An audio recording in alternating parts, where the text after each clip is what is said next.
There's a truth so unbelievable that if you heard it for the first time, you'd swear it was just legend. Vikings didn't build houses to live in. They built houses to defeat winter.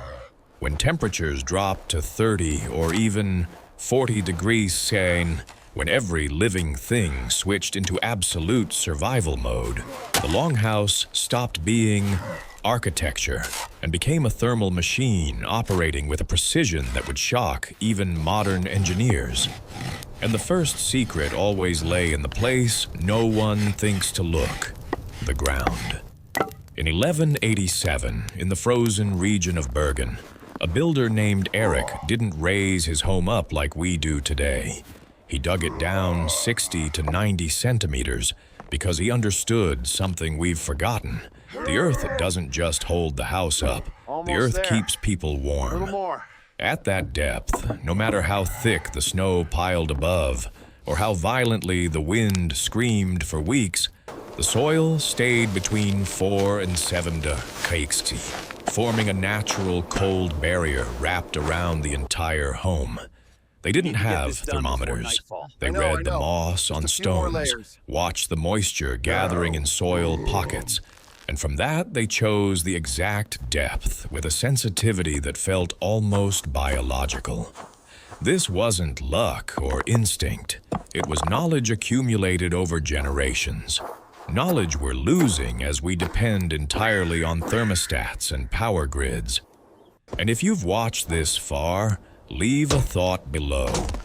Why do you think Vikings understood the ground better than modern engineers? Was it instinct, environment, or the simple fact that they had no choice but to learn how to survive? If you think Viking earth walls were just the solution of a resource-poor society, get ready to rewrite that idea completely. Because those layers of soil, turf, wood, and moss which look rustic, crude, even primitive, actually functioned as a multi-layer insulation system with an efficiency that would make many engineers in 2025 go silent for a few seconds. It started with the timber, cut only during the waning moon, when the wood fibers naturally tightened and absorbed less moisture. Then came the turf layer, whose thermal performance is on par with modern mineral wool. And finally, the hand-gathered sphagnum moss, capable of absorbing 20 times its weight and naturally antibacterial, a material science didn't rediscover until the early 20th century. But the real shock wasn't in the walls, it was above them. The turf roof, thick and heavy at nearly 500 kilos per square meter, worked like a massive thermal battery, charging with heat during the day and releasing it slowly through the night, keeping indoor temperatures more stable than many European homes built in 2025. Simulations show that a Viking turf roof could outperform modern insulation standards by more than 40%. A perfect paradox. They had only earth, grass, and moss, yet those simple materials formed an insulation system nearly equivalent to a house worth hundreds of thousands of dollars today. If you've ever assumed ancient people were less capable than us, does this detail make you rethink that completely? Here's a paradox that makes anyone stop for a moment the first time they hear it. The one thing we've always treated as the enemy of life, ice and snow, was actually the most important protective armor of a Viking house during winters.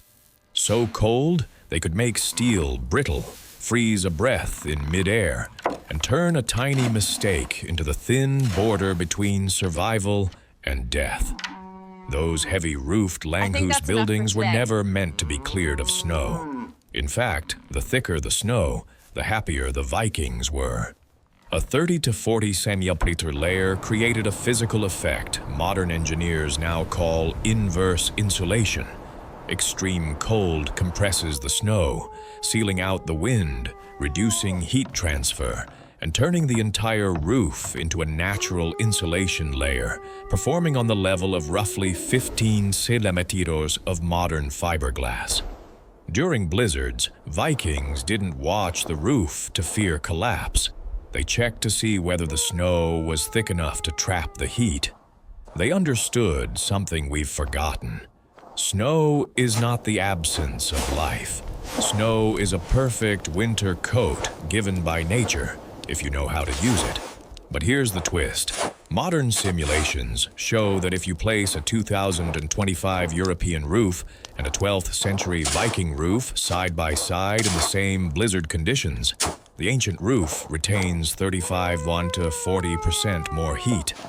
That doesn't just shake our belief in technological superiority. It forces a harder question. Do we live in houses that look better, but think worse? If this detail just taught you something new, drop a comment. What do you think about the cold armor the Vikings mastered centuries before us?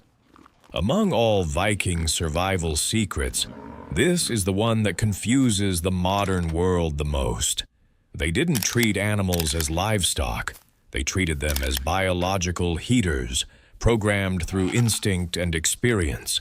Something no modern home can recreate when the power grid goes down. A full-grown cow releases roughly 100 watts of constant heat, the equivalent of 3 small electric heaters running 24 hours a day. 2 cows and a few goats could raise the temperature of a 40 square meter space by 10 to 12 degrees Celsius without burning a single piece of wood. But the part that sparks the most debate is how they used this living heat source. Folk accounts describe families sitting with their backs against the cows during blizzards, using the animal's breath and body warmth as a literal firewall. A reality that's beautiful, harsh, and almost unimaginable to us today. Animals weren't placed randomly. Cows were positioned against wooden partitions, so their heat radiated into the sleeping area. Pigs were kept near storage spaces to keep supplies from freezing. Chickens were set on higher perches, so their rising body heat could warm the convection flow. The biggest issue, odor and waste, was managed with layers of straw and ash, turning manure into a compost heating mat that added a few extra degrees of warmth. In thermal simulations, this system outperforms anything a modern 2025 home can do during a blackout. So the real question isn't, how did Vikings tolerate this? But, would we survive if we had to do the same? If this made you think, where do you stand? Do you support or oppose the idea of using animal body heat as a survival tool? Share your perspective. If someone walked into the livestock bay of a Viking longhouse for the very first time, they would expect the usual. A choking stench, heavy humidity, and mud sucking at their boots. But what they encountered was the opposite. Air far cleaner than most medieval European farms, and in some cases even cleaner than a few modern ones. The secret was a system researchers now call controlled compost heating, a technique that looks crude on the surface, but operates with the precision of a thermal laboratory. Beneath every animal was a thick layer of straw that absorbed moisture, alternating with birch ash layers, rich in alkaline compounds capable of neutralizing ammonia. This combination didn't just suppress odor and bacteria, it created ideal conditions for warm biological decomposition, turning the floor into a natural heater that added 2 to 3 degrees Celsius to the entire space. And when the straw became saturated, they didn't throw it away. They carried it outside and piled it up. That manure straw ash mound continued producing so much heat that snow couldn't settle on top of it. Waste transformed into a heating fuel and eventually into spring fertilizer. What makes this system stunning is what modern archaeology found. Microbiological analyses show ammonia levels in Viking stalls were 60% lower than the European medieval average. A paradox modern people struggle to accept. Those who lived side by side with animals in brutal northern winters possessed a sanitation thermal system far cleaner and far more efficient than we ever imagined. There was a structure in the middle of the brutal North European winter that many archaeologists call the room where time stops, a place both sacred and terrifying. The deep-buried Viking storage silos, where life and death hung on a margin of half a degree. Digging exactly 120 to 160 centimeters deep, no more, no less, the Vikings created natural cold chambers that stayed at 2 to 4 degrees C year-round, no matter whether outside was a snowstorm or a 40-degree-C night. But what gives these silos their almost mythical aura was the triple-layer lining, sphagnum moss, birch ash, and straw, materials that didn't just keep turnips, carrots, and rutabagas dormant for months, but nearly halted the respiration of stored seeds. Some researchers even describe them as ancient versions of biological freezers, created purely through instinct and inherited experience. But here is the dark twist. Every winter, many clans had one role no one wanted: the poison tester, the person who had to taste a tiny sample from each silo every 7 days to check whether any batch had turned toxic or been infected with ergot fungus. If the tester died, the village was saved. If the tester survived, they became a legend. One record tells of a tester named Aviorn, who saved 43 people but nearly lost his life, and from then on, his family was exempt from the draw forever. The most shocking part came much later. In 1987, a Viking silo excavated in Halland contained seeds still alive after 740 years, while a modern refrigerator can only survive a 24-hour power outage before everything spoils.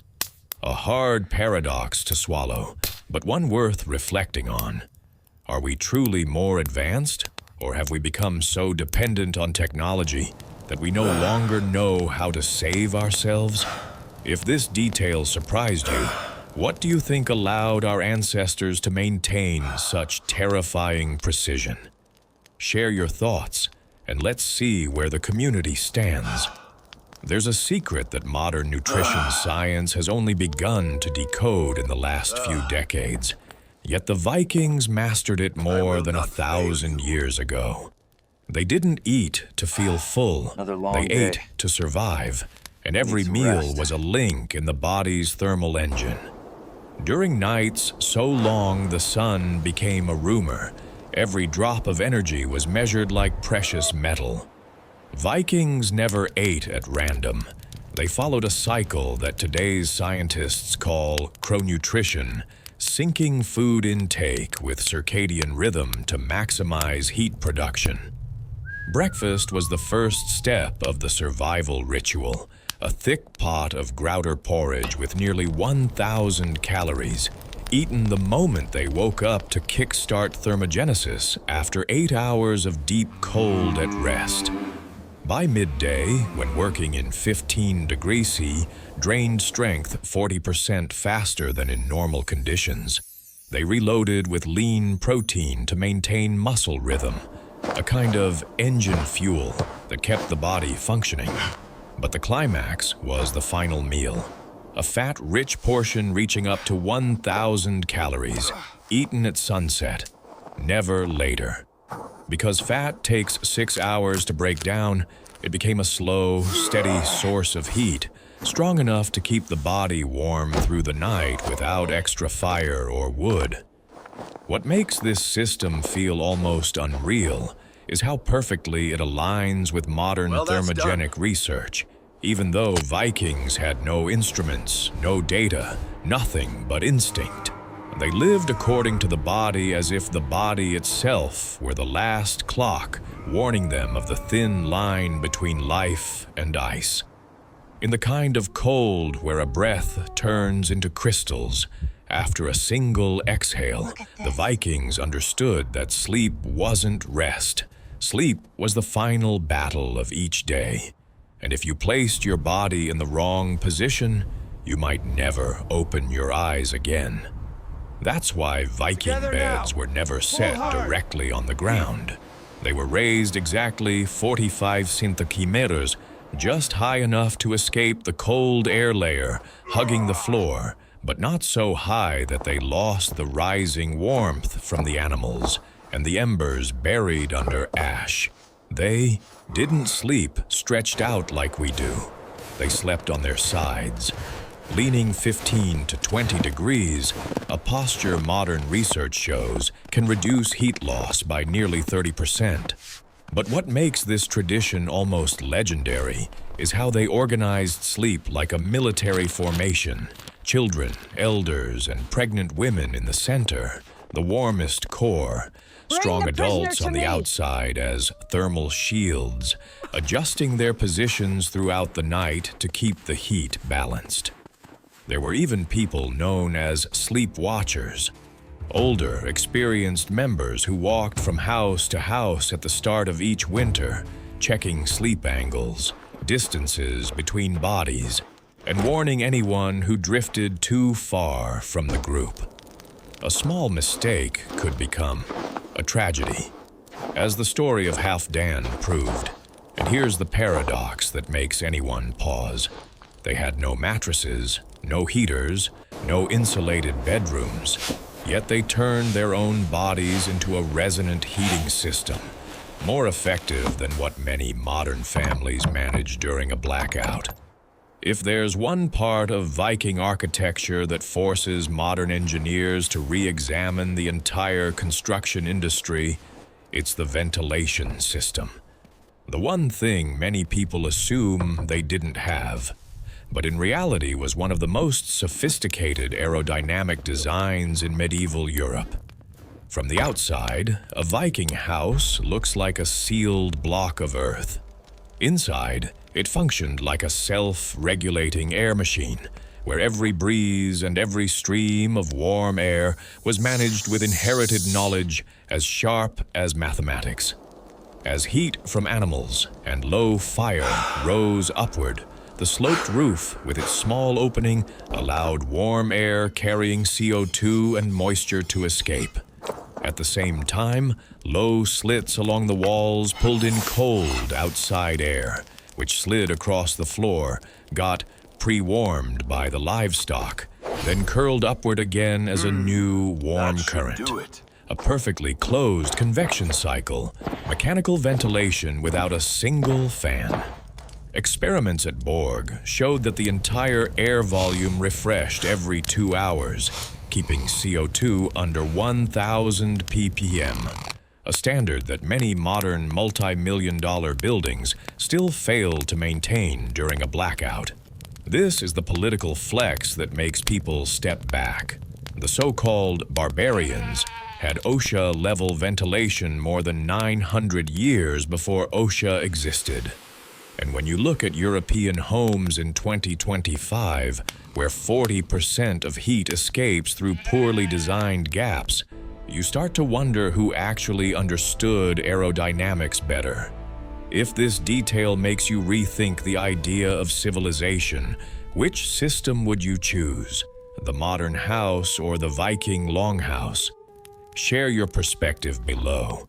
There was a truth the Vikings understood better than any northern people. No one survives winter alone. And here's the hook. While modern society celebrates individual independence, the Vikings built an entire survival model based on almost military-grade communal discipline, where warmth was a reward and cold was a punishment. At the head of each village stood the keeper of the cold, a role not of honor but of responsibility. They didn't rule, they coordinated life. They checked reserves, organized moss gathering, assigned firewood, supervised the silos, and ordered roof reinforcement before storms. and they enforced what many scholars call the justice system of the Ice Age. Those who contributed more slept closer to the fire. Those who were lazy or avoided responsibility were pushed to the outer cold zone, where temperatures dropped below safety levels in just a few hours. This wasn't cruelty. This was survival mathematics, because one weak link could pull the entire village into disaster. During long storm seasons, a Viking village became a single shared organism. The young carried hot stones for the elderly. Hunters automatically gave 10% of their meat to struggling families. And if a silo collapsed, food was rationed across the whole village, not out of kindness, but because one starving family could trigger disease or social breakdown. What makes this segment the climax is the uncomfortable question it raises. If the power went out today for 3 days, who would truly share their food with you? Your neighbors, your friends, or no one at all? The Vikings weren't rich in technology, but they were rich in something we're losing: trust in community as the final line of defense. If you want more truths that force us to rethink what civilization really means, leave a comment and subscribe so you don't miss the next part of this journey.